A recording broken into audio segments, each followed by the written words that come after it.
Ini sebuah kisah pengalaman misteri kiriman Opik di Rancapurut.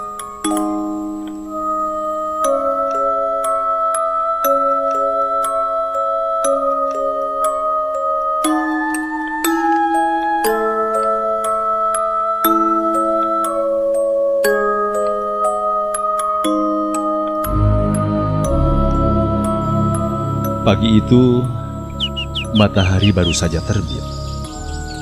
Udara masih segar ketika ayah mengajak saya, Opik, untuk ikut ke gunung membersihkan lahan yang akan ditanami pohon singkong dan talas. Kami membawa peralatan, mesin pemotong rumput untuk ayah, parang untuk saya, serta perbekalan secukupnya. Nah, sepanjang perjalanan, pemandangan hijau dan udara sejuk membuat langkah terasa ringan. Setelah hampir 1 jam berjalan, kami tiba di pegunungan. Sebelum mulai bekerja, kami beristirahat sebentar di sebuah gubuk kecil di pinggir lahan. Pik, kita mulai dari bagian yang paling banyak rumputnya ya, biar nanti gampang, kata ayah sambil menyalakan mesin rumput. Siapalah, jawab Opik. Akhirnya kami pun mulai bekerja. Mesin rumput ayah meraung kencang, sementara saya menyabit rumput liar dengan parang.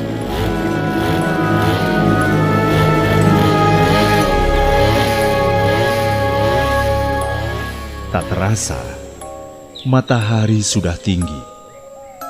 Biasanya, ayah berhenti bekerja saat siang. Namun hari itu, ia memutuskan untuk melanjutkan. Tanggung Pik lah biar cepat beres, kata ayah. Jam terus berjalan. Ketika jarum jam menunjukkan pukul 4 sore, saya merasa hari sudah terlalu larut. Akhirnya bicara kepada ayah. Pak, ayolah pulang pak, udah sore, kata saya. Sebentar Pik, tanggung, jawab ayah tanpa menghentikan pekerjaannya. Tapi, tiba-tiba dari arah semak terdengar suara nenek-nenek, lirih namun jelas. Ujang, gerak uih, tos burit Jang. Begitu katanya.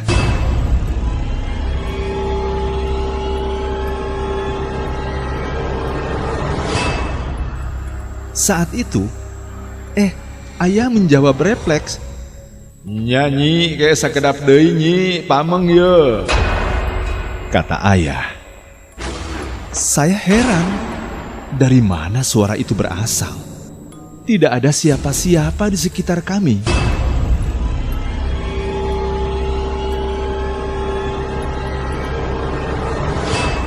Nah, saat saya kembali menyabit rumput, pandangan saya tiba-tiba tertuju pada sesuatu yang membuat darah saya membeku. Sebuah kepala manusia terlihat tergeletak di antara semak. Matanya menatap kosong dan wajahnya pucat. Sontak saya berteriak histeris saat itu. Pak, ada kepala manusia pak, teriak saya. Saat itu ayah mematikan mesin rumput dan berlari ke arah saya. Namun saat ia tiba, kepala itu sudah lenyap. Mana Pik, mana? Nggak ada juga, kata ayah keheranan.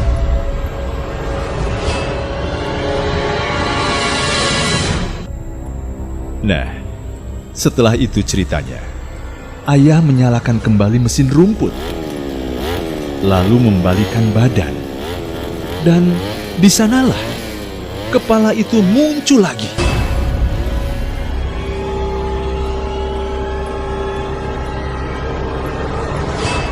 Tanpa pikir panjang, ayah mengarahkan mesin rumput ke kepala tersebut.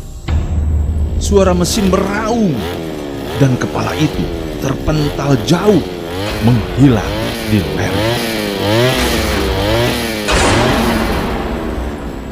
Tanpa banyak bicara ceritanya, kami bergegas pulang.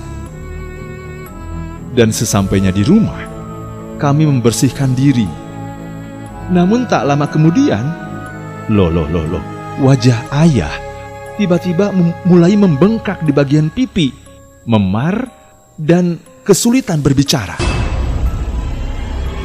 Otomatis melihat itu saya panik. "Pak, kenapa Pak?" kata saya kepada bapak. Dan tanpa pikir panjang, saat itu saya berlari ke rumah Pak Ustadz.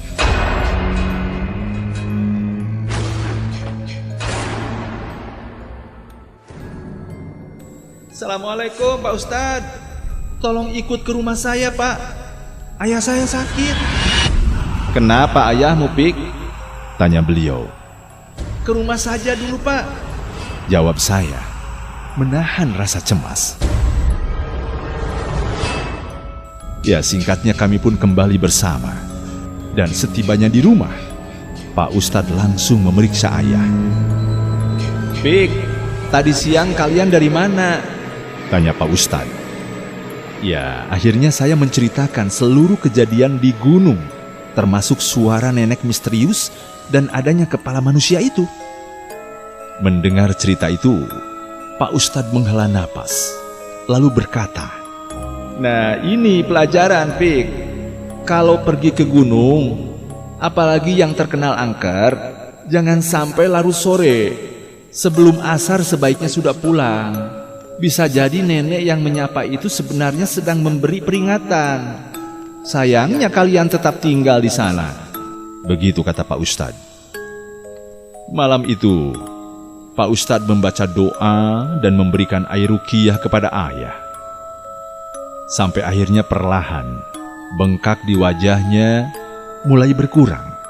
Dan keesokan paginya, alhamdulillah, ayah sudah sembuh seperti semula.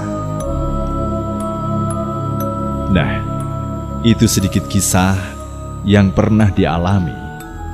Hikmah yang bisa diambil, jangan meremehkan peringatan. Terkadang, tanda bahaya bisa datang dari hal yang tak masuk akal, tapi tetap patut kita perhatikan. Hormati waktu dan tempat. Beberapa tempat memiliki aturan tak tertulis yang sudah dijaga turun-temurun. Melanggar bisa membawa akibat buruk.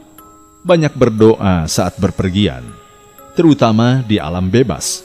Selalu minta perlindungan dari Allah agar terhindar dari gangguan makhluk yang tak kasat mata. Itu saja ceritanya. Wassalam, Opik di Ranca Purut.